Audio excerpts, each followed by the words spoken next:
차를 마신다고 했을 때 이 차 한 잔으로 노화가 예방이 될 수 있다라고 한다면 믿으시겠어요? 최근 발표된 그런 논문에 따르면 하루 두세 잔의 차가 실제로 이제 생물학적인 노화를 늦출 수 있다는 결과가 나왔어요.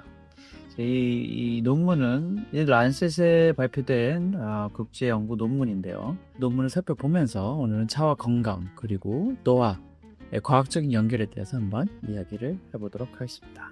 자, 생물학적인 나이. 그러니까 일단 생물학적 나이가 무엇인지가 되게 중요하죠. 생물학적인 나이. 우리가 얘기하는 biological age. 이게 이제 어떤 의미를 가질까요? 실제적으로 중요한 거는 우리 이렇게 검사도 해본 적 있잖아요. 나의 뇌 연령은 어떤가? 나의 몸 연령은 어떤가? 내 실제 나이보다 그게 매치가 안 되는 경우가 있기 때문에 보는 건데, 바이올로지컬 에이지는 결과적으로 어떤 얘기냐면은 우리 몸의 상태, 몸 세포 하나하나 우리 몸에 있는 여러 가지 기능들을 갖고 있는 그런 기능, 그런 조직들, 그런 기관들의 기능적인 나이가 어떻게 됐냐 라는 것을 설명해 주는 게 이제 바이올로지컬 에이지 BA, 우리가 얘기하는 생물학적인 나이입니다. 보통 우리는 태어난 날 기준으로 보는 그러한 나이를 얘기하죠. 그거는 실제로 우리 몸이 가진 기능과 건강 상태, 현재 상태는 사람마다 다릅니다. 내가 30살이라고 30살의 몸을 갖고 있는 건 아니잖아요. 조금 더 건강하고 젊은 몸을 가지고 있는 사람도 있고 조금 더 나이 들은 몸을 가지고 있는 사람이 있는 것처럼요. 그 차이를 설명하는 개념이 바로 생물학적 나이입니다. 예를 들어서 60세인 분이 이제 두 분이 계신다고 했을 때, 한 분은 건강하고 운동도 많이 하고 활력이 넘치신 분이 계시고, 한 분은 만성질환에 시달리고 여기도 아프고 저기 아프고 그렇다고 한다면 둘의 생물학적인 나이는 분명히 다르겠죠. 이 생물학적인 나이를 계산하는 방법 중에 이제 KDM, 우리 클레메라 두발 방식이라는 과학적 모델이 이 최근 연구에 사용이 되었습니다.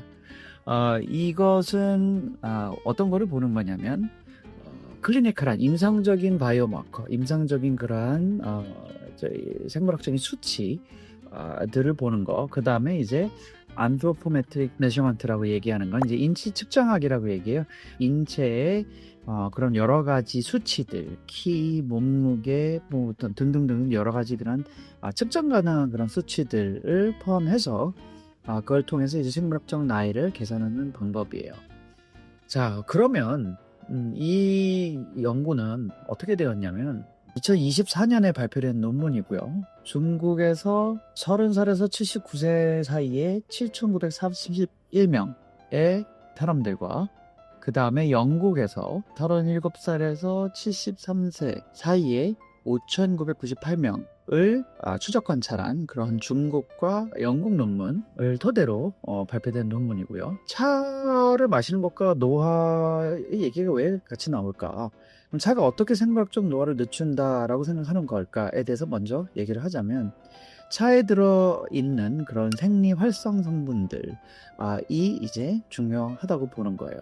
대표적으로 잘 알려진 게 우리 폴리페놀 같은 것들이 있고, 우리가 이제 레드와인이라든가 이제 블루베리 같은 것에도 들어있고, 녹차 같은 그런 일반적인 차에도 많이 들어있는 거, 태아닌, 그 EGCG 같은 그런 항산화 물질들이 많이 들어있는데, 이것이 이제 세포 손상을 줄이고 염증을 억제하고 장내 미생물의 균형을 잡아 준다. 그렇기 때문에 이제 이렇게 녹차와 같이 발효가 덜 된 그런 차일수록 항산화 작용이 강한 것으로 알려져 있죠. 그러니까 결과적으로 우리가 노화를 얘기할 때 계속 나오는 게 이 항산화예요. 노화의 속도를 줄이는 거죠. 우리가 얘기하는 여기서도 이 논문에서 나온 biological age acceleration to 우리 생물학적 나이가 들어가는 속도를 줄이는 게 이제 항노화의 기본이라고 생각을 하시면 되고, 그 중에 가장 중요한 부분이 항산화를 우리 몸이 계속 산화가 되고 있다는 게, 노화라는 게 세포 하나하나가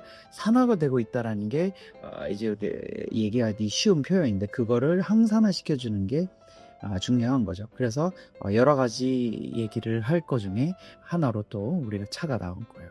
연구 결과를 한번 볼게요.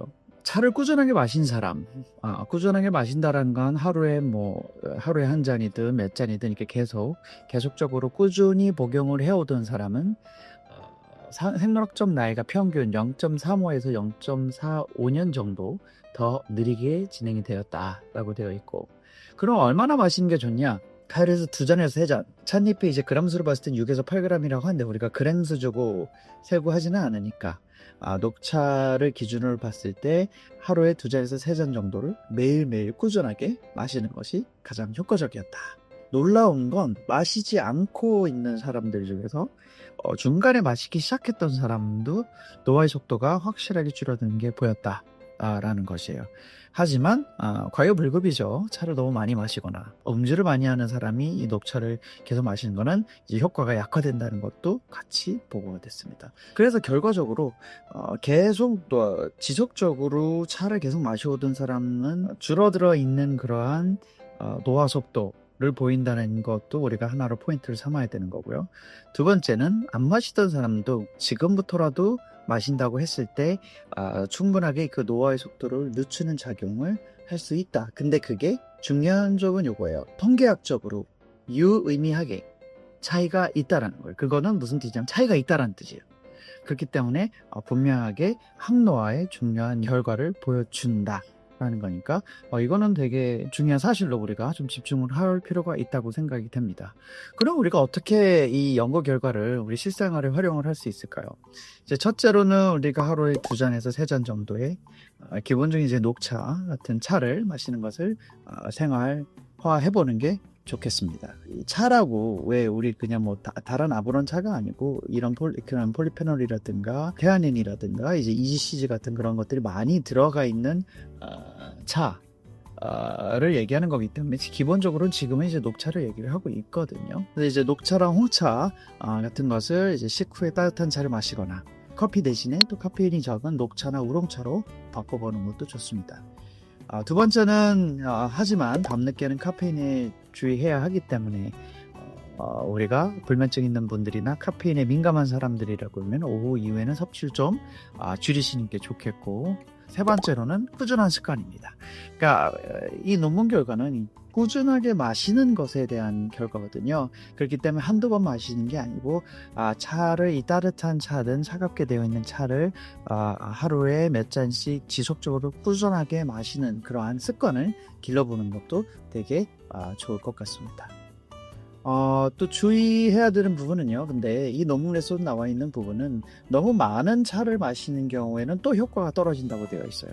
그리고 차에는 여러 가지 다른 물질들도 많이 있기 때문에 차를 너무 많이 마시는 경우는 간 기능에 부담을 줄 수 있기 때문에 간에 문제가 있거나 음주를 많이 하거나 하는 사람들은 저희 녹차 같은 그런 이런 차를 많이 마시는 거는 또 주의를 해야 되겠죠. 그래서 안 좋은 술은 줄이고 좋은 차를 섭취를 늘리는 거, 그거는 우리가 꼭 한번 생각해 볼 문제입니다. 자, 오늘 이야기를 한번 정리해 볼까요? 우리가 얘기하는 바이올로지컬 에이지, 즉 생물학적 나이는 건강을 예측하는 강력한 지표고요. 이 생물학적 나이가 낮으려면 어떻게 되죠? 그 나이가 증가하는 속도를 줄여야 돼요. 그래서 우리가 바이올로지컬 에이지의 그러한 acceleration, 그 가속도를 줄이는 게 이제 항노화를 위한 지름길이다라는 얘기를 말씀드리고 싶고요.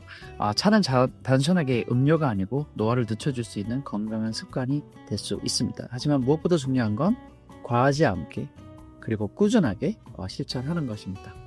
작은 습관이 큰 차이를 만드는 거 알고 계시잖아요. 건강하게 오래 살아가기 위해서 우리가 필요한 게 무엇인지, 우리가 신경 써볼 수 있는 게 어떤 게 있는지 한번 계속 알아보시도록 하겠습니다. 오늘은 저도 항노화를 위해서 따뜻한 차를 한 잔, 근데 녹차가 아니잖아. 젊고 건강하게 오래 살기 위한 것을 탐구하는 안티에이징 의사 이영진